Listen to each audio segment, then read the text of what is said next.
نبی کہتے کسے ہیں؟ نبی کے تعریف میں 4 لفظ بنیادی ہیں۔ نمبر 1 انسان ہو، نمبر 2 مبعوث من اللہ ہو، نمبر 3 معصوم عن الخطا ہو، نمبر 4 مفروض الاتباع ہو۔ نبی کی تعریف میں 4 لفظ ہیں۔ نمبر 1 انسان ہو، نمبر 2 مبعوث من اللہ ہو، نمبر 3 معصوم عن الخطا ہو، نمبر 4 مفروض الاتباع ہو۔ انسان کا معنی یہ ہے کہ بشر ہو، آدم کی اولاد میں سے ہو، بشر ہو۔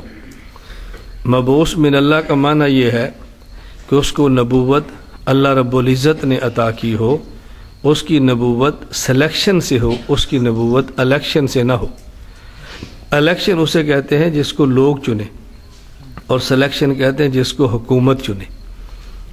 بعض لوگ وزیر بنتے ہیں عوام کے ووٹوں سے، پہلے ووٹ لیتے ہیں، پھر MNA بنتے ہیں، پھر حکومت ان کو وزارت دیتی ہے۔ اور بعض لوگ اسمبلی میں نہیں جاتے، حکومت ڈائریکٹ ان کو وزیر منتخب کرتی ہے۔ تو جو لوگوں کے ووٹوں سے MNA بن کے وزیر بنے، یہ الیکشن سے جاتا ہے، اور جس کو حکومت براہ راست چنے وہ سلیکشن سے وزیر بنتا ہے۔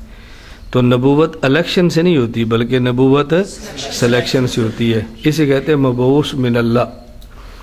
مبعوث من اللہ کا ایک معنی یہ کہ آدمی محنت کر کے نبی نہیں بنتا، بغیر محنت کے نبی بنتا ہے۔ جو چیز محنت سے ملے اسے کہتے ہیں کسب، کسبی ہے، اور جو محنت سے بغیر محنت کے ملے اسے کہتے ہیں وہب، یہ وہبی ہے۔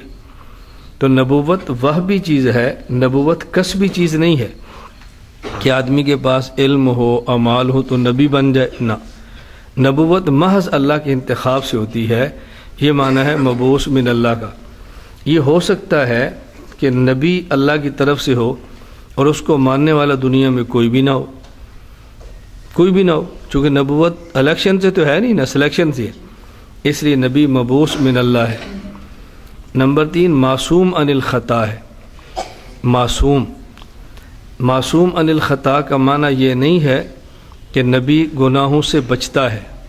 معصوم اسے کہتے ہیں جس کو گناہوں سے بچایا جائے۔ معصوم اسم مفعول کا صیغہ ہے، جس کو بچایا جائے۔ اس کا معنی معصوم عن الخطا کا معنی یہ نہ کرنا کہ نبی وہ ہوتا ہے جو گناہوں سے بچے۔ معصوم عن الخطا کا معنی یہ ہے نبی وہ ہے جس کو اللہ گناہوں سے بچائے۔ تو ایک ہے گناہ سے بچنا اور ایک ہے گناہوں سے بچانا۔ بچنا اور ہے اور بچانا اور ہے۔ یعنی اللہ جب کسی کے سر پہ تاج نبوت سجاتا ہے تو اللہ خود اس کو گناہوں سے بچاتا ہے۔ بچنا اور ہے اور بچانا اور ہے، دونوں میں فرق ہے۔